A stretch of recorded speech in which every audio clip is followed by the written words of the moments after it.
Okay. The title is not misleading. We will get into what that says. But that will be later. But I promise you it is in the video. But we'll start from the beginning. We pick up with the gang, for lack of a better acronym here, just hanging out in the real world, where they've been there for a few days. Maroha hanging out with the elders, Toa thinking about the feudal era, and that she wants to go back there. And then Setsuna learning to master the violin in a few days. Really good. I really like the music that she was playing on the violin. I really hope that's a soundtrack that we can use at some point. That'd be really cool. But Toa finally decides that she wants to return to that era. So she meets up with Maroha back at the house, who's picked up this giant bag full of all the shit they want to take with them. And then Toa remarks something that, wouldn't this stuff alter history? And then Maroha's like, well, we can just say it's magic or ninjutsu or some shit. I'm like, dude, Maroha is great as comic relief. She's fucking awesome, dude. She's literally, I've said it before, she's the goofy ass carefree spirit of her dad with the innocence of Kagome, and I love it. She is freaking great. But, you know, this leads Maroha to saying that, hey, she's found a way to return to the feudal era, which is by making a deal with Roothead, which is apparently the demon that sucked them in during the fight with Mistress Three Eyes. Which that was probably pretty obvious from the end of the first episode, and I just overlooked it. My bad. But then we get the whole big goodbye thing.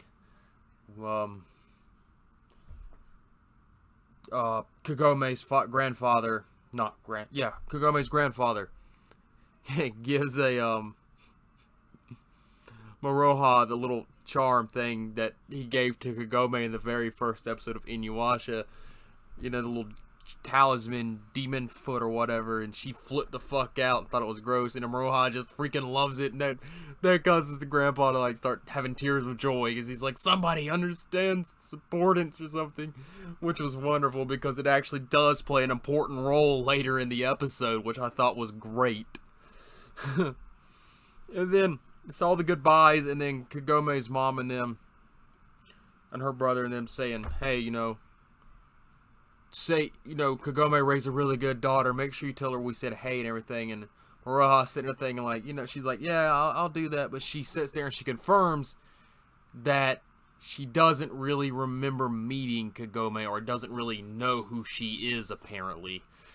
Which just adds to the mystery that we've been wanting to know. First of all, where in the hell is Kagome? And then secondly, what about her father? What about Inuyasha? So, I mean, I can finally lay off the rant a little bit about why the hell is nobody saying shit about this is clearly Kagome Inuyasha's daughter. So at least they finally acknowledge that, and we can have some kind of confirmation that none of the freaking kids know anything about their damn parents. Ay caramba. But that's something I'm hoping they'll answer later on. So, the deal with Roothead is that if he lets them pass through the corridor, then they will give him the 3 rainbow pearls. He agrees to this, and as they're passing through, they come across a spirit, and we saw from the preview, which was Kikyo. Well, it's not actually Kikyo herself, but it is the spirit of the Tree of Ages itself. And she takes on Kikyo's appearance because of Kikyo's energy or power that was in the arrow that she sealed in Inuyasha to the tree with. So, that was a nice little bait and switch on their part there. But she gets on to the request. And she confirms that the two girls are indeed Sesshomaru's daughters, which we already knew that, but, you know, that's there for the characters to finally stop saying they aren't related.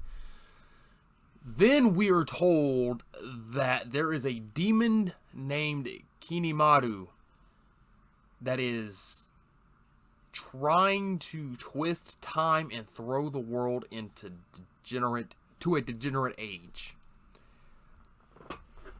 So apparently this Kinimaru guy is the other ruling beast that was around in the time of Sesshomaru's father. He was the other great beast that ruled half the land, and Sesshomaru's father ruled the demon side of the other half of the land. So that's a really cool way to tie the old lore in with this new anime and trying to pass it on to the new characters. You know, I'm taking a very not so subtle shot at you, Boruto. Garbage. Get out of here. Thank you.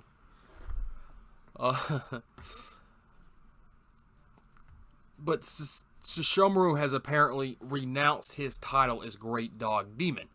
And this has apparently given Kinimaru the range, or the free reign and opportunity to throw this world into the degenerate age. I'm still not sure what they mean by degenerate age. I mean, you know, you can't say it's a time of lawlessness because there, honest to God, isn't any freaking law. Unless something's changed and we haven't seen it, you know? I mean, is it like where demons roam free and take over the world or some shit? You know, kind of like some dark tournament, Demon Gate Yu Yu Hakusho? You know? So that's something I'd like for them to explain a little bit more, unless there's something I'm missing here. But yeah, so because apparently the two would keep each other in power and kind of keep things in balance, but since Sesshomaru, you know, renounced that title, then this allows Kinimaru free reign. You know, I'm not really sure how I feel about that, to be honest with you. If Sesshomaru, like, does him having it, you know, is it like in Dragon Ball Super, like where as long as Beerus is alive and is told to be the god of destruction, he has authority, but if he just gave up the title, you know, he couldn't go about destroying planets without getting, you know, reprimanded. Is it the same case where it's like Sesshomaru is the power and the lineage to be this great demon of the realm, but since he refuses the title, it somehow voids the ability for him to stop the god? There are some things that need to be explained, for sure. But this prompts the spirit to make a request that they need to kill this great demon. And Maroha's like, I'll do it if I'm getting paid. Love it. She is freaking great. But then Cessna's like, nah, bitch. And she's like, you're refusing me? You know? And then Cessna's like, why should we, you know, atone for our quote-unquote father's failures? If it needs to be stopped, he should be the one to do it.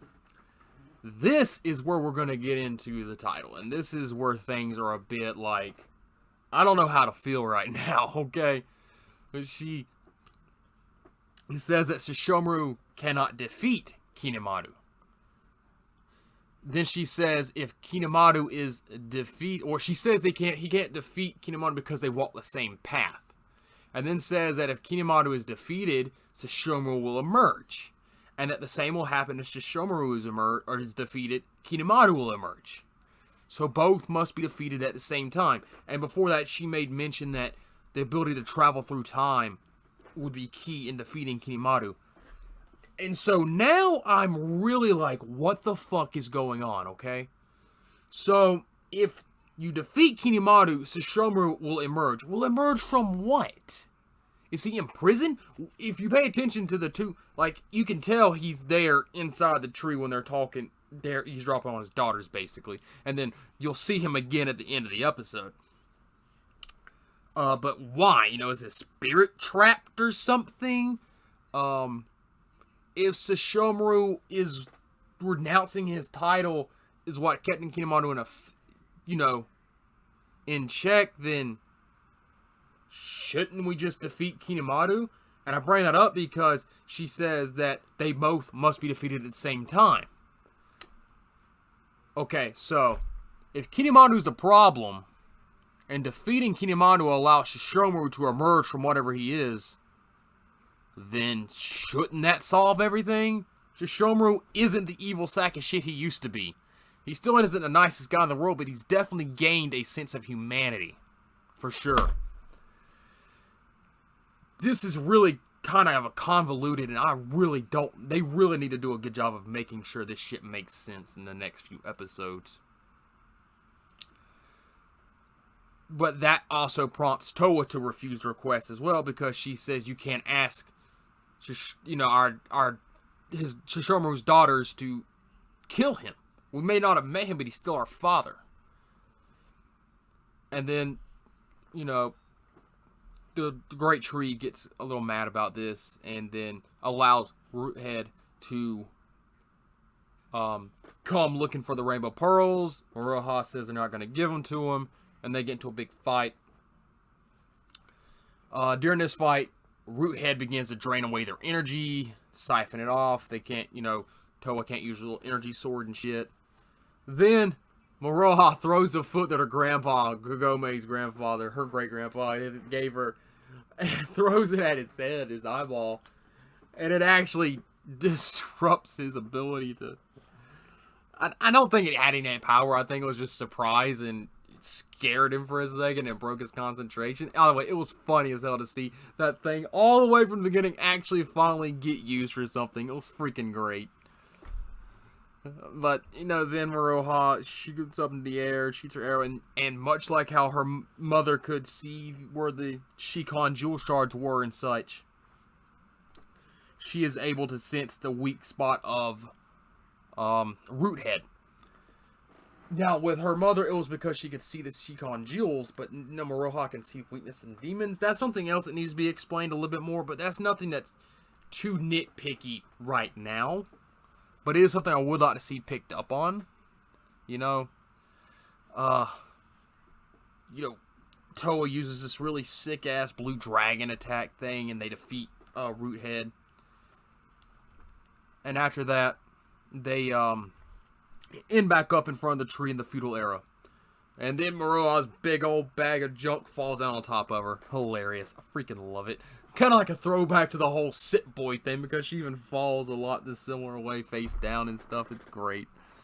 Some really good slight nostalgia right there.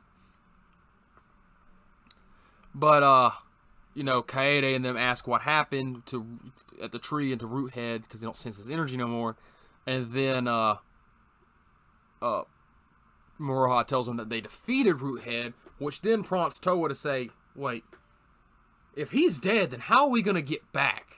Maybe this wasn't such a good idea. Maybe we'll see somehow them being able to reuse the well again. That would be really cool. But we'll see. I don't remember if the well is still around. It's been so long since I've seen the original. It could have been destroyed and sealed up with a giant boulder, and I wouldn't fucking remember. I need to go rewatch it, I know. But, hey, maybe they'll use the well or something. But then we're getting to juicy stuff. Okay. As the screen pans back to the realm where the tree spirit lives, we see a butterfly. Okay? And then we see the spirit talking to Sesshomaru. And she says that if you forsake this girl, she will not awaken. Then it shows this girl inside this tree-like spirit thing. Like a little tube-looking thing, but I guess it's reminiscent of the tree, its soul or whatever. And I'm 100% sure that is Rin. It looks exactly like her. Why else would you have this girl that looks like Rin and Sesshomaru on the same screen if it is not Rin? Okay? It's Rin. Then Sesshomaru walks away, and then the spirit says, "That is one path as well. Perhaps it would be best in the end to stay like this." And then we end the episode. So, I mentioned Butterfly because what are we doing back in the feudal era? We are here to get Setsuna's dreams and ability to sleep back, right? And that was taken away by something called the Dream Butterfly. You know, the great fire happened in the forest. Leads me to think that Setsuna was basically kidnapped by this tree spirit and had her memories and shit erased. And I don't know after that. You know, like, the end game here is something's fishy, okay? So I'm 100% sure that this sacred tree or whatever, the spirit, is either has the power of or is indeed the Dream Butterfly. So, what does this mean? Is this Kinemaru really the bad guy? Because honestly, it seems like the Tree of Ages is kind of the mischievous one plotting things here. Spoilers for the original series if you haven't watched it. Naraku was the main villain of the entire series. It was at the very end that we find out that the spirit of the Shikon Jewel was what was corrupting everyone to do all the evil in the first place. That it was the actual bad main villain, the antagonist, the entire time. You know, and it was just using everybody so it could return to its form. Are we going the same route now with the Sacred Tree? That seems... I don't know. Why? You know... And what happened to Sesshomaru? And why does the Sacred Tree want them to kill Sesshomaru? Again, if killing Kinemaru allows Sesshomaru to emerge, which implies that he's imprisoned somehow, what? Then it would be fine, just kill the Great Demon, and then that, you know? But you say that Sesshomaru can't kill him because they walk the same path, but you don't describe what that path is. Then Sesshomaru walks away, and you say that's one path as well.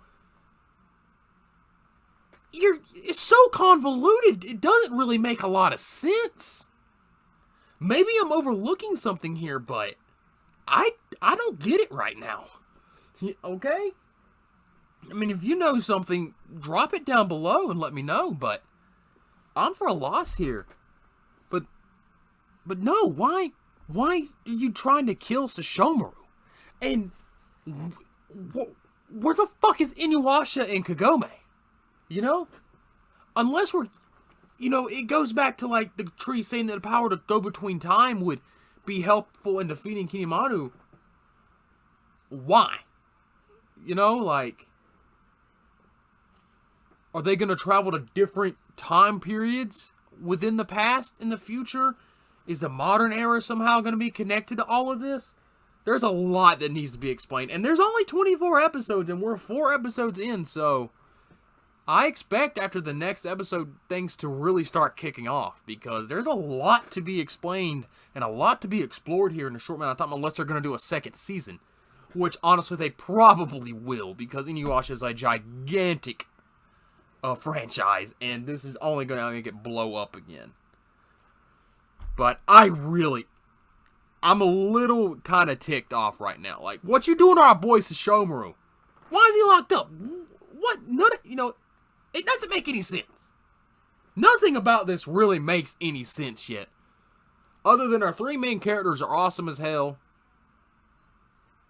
And that the opening theme song is fire shit. It's fucking fire. But other than that, I don't know. Okay? I really don't. I don't know how to take this. I don't know what's really going on. Unless I'm just overlooking something. You know... But we got to give it the benefit of the doubt for now. I mean, it's done enough to kind of say, hey, the tree may not be what it seems. There could be this other powerful demon that brings the old lord in. That's all good and dandy, but there's too many, like, open possibilities and misleading explanations by the tree spirit, and the fact that the butterfly is there and she has Rin and Sesshomaru can't do anything, like, I don't like any of that unless it gets explained in a really good way. You know, because, like, what's wrong with Sesshomaru emerging? Like I said, he's not the same jackass he used to be. The whole series was him growing a sign of humanity within him. Okay? That's what he did. That's what his character arc was.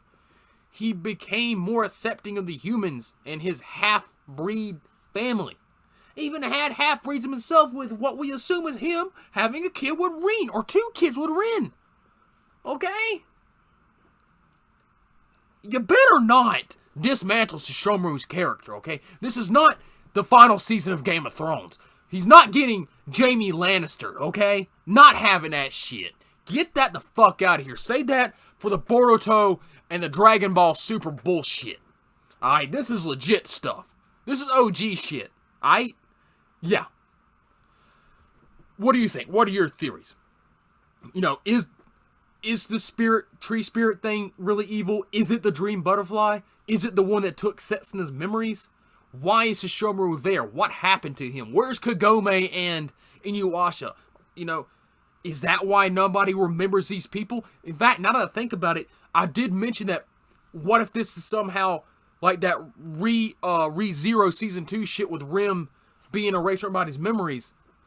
You know, maybe that's what's happening here. Maybe this bitch came up in here and ate everybody's memories or some stupid shit.